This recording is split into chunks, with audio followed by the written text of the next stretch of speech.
Resoluciones de Jonathan Edwards. Octava resolución.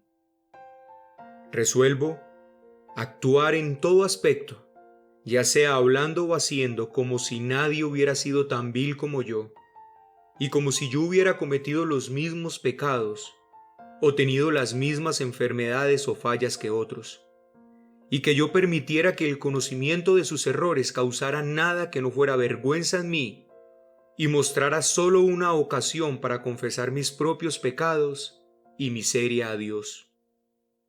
Cuando leí esta resolución, casi de inmediato recordé aquel pasaje donde uno de los hombres más santos que ha pisado esta tierra, Pablo de Tarso, expresó de sí mismo que era el primero de los pecadores. Sí, Pablo no expresó que él había sido, sino que él era el primero de los pecadores. ¿Qué fue lo que llevó a estos hombres a percibir su vida de esta manera? Estamos seguros en afirmar que ni el uno ni el otro fueron los peores pecadores que han pisado esta tierra. Por el contrario, podemos afirmar que ambos fueron hombres que por la gracia de Dios avanzaron en su vida de santificación como pocos lo han logrado. Entonces la pregunta sigue: ¿por qué Edwards hace esta resolución? En el Sermón del Monte tenemos una enseñanza de nuestro Señor muy propicia para dar respuesta a esta pregunta que nos estamos planteando en el día de hoy. La encontramos en Mateo capítulo 7 versos 1 al 5.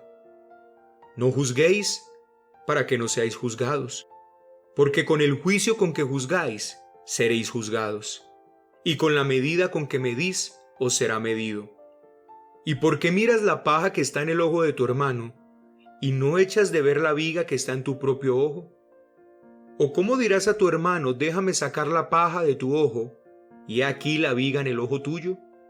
Hipócrita, saca primero la viga de tu propio ojo, y entonces verás bien para sacar la paja del ojo de tu hermano. Uno de los problemas que tenemos en nuestra condición caída, y con el que aún aquellos que hemos sido redimidos seguimos luchando, es con ese espíritu fariseo que usa las debilidades de los demás para mostrar sus grandezas.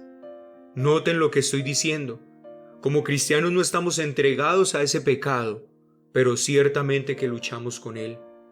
Ese pecado que incluso muchas veces engaña y nos hace creer que nuestra lucha es por la justicia y la verdad, cuando realmente es por nuestra gloria o por la deshonra de los demás.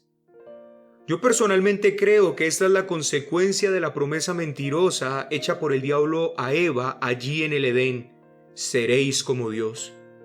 El ser humano, esclavo de su pecado, sigue reclamando el cumplimiento de esta promesa y por eso siempre está en búsqueda de las imperfecciones de los demás con el simple propósito de verse más grande que ellos. Pero tengamos en cuenta que en este Sermón del Monte el Señor le está hablando a su pueblo y le está diciendo que se cuide mucho de ese espíritu porque es inherente a todo ser humano caído. Tenemos un pequeño fariseo por dentro que no busca la gloria de Dios, sino que busca la suya propia. Y lo peor, lo hace a expensas de los fracasos, pecados, enfermedades que otros tienen. Y para añadir más gravedad, parece que muchas veces disfruta de esto. ¿Quieres saber si estás siendo presa de este pecado? Te voy a hacer una simple pregunta y espero la respondas con toda sinceridad. ¿Te molesta tu propio pecado con la misma intensidad que el de los demás? Si respondes a esta pregunta con sinceridad, no solo podrás reconocer si este pecado está atacando tu vida, sino que podría llegar la sanidad también.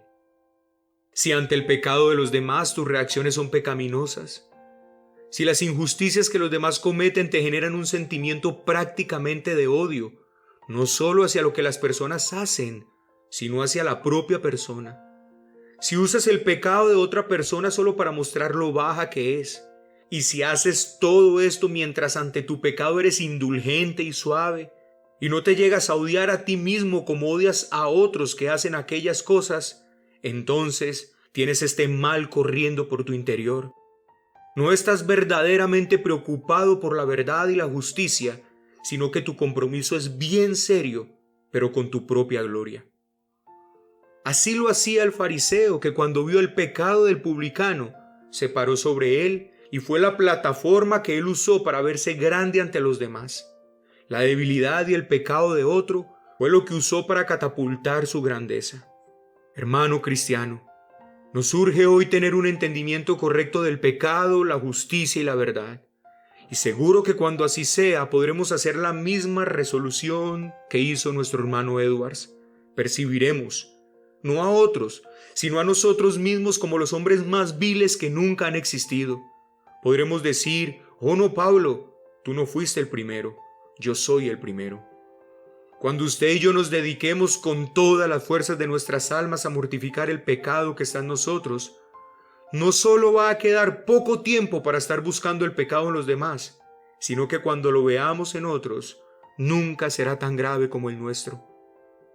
A.W. Tozer expresó, un fariseo es duro con los demás y suave con él mismo, pero un hombre espiritual es suave con los demás y duro consigo mismo.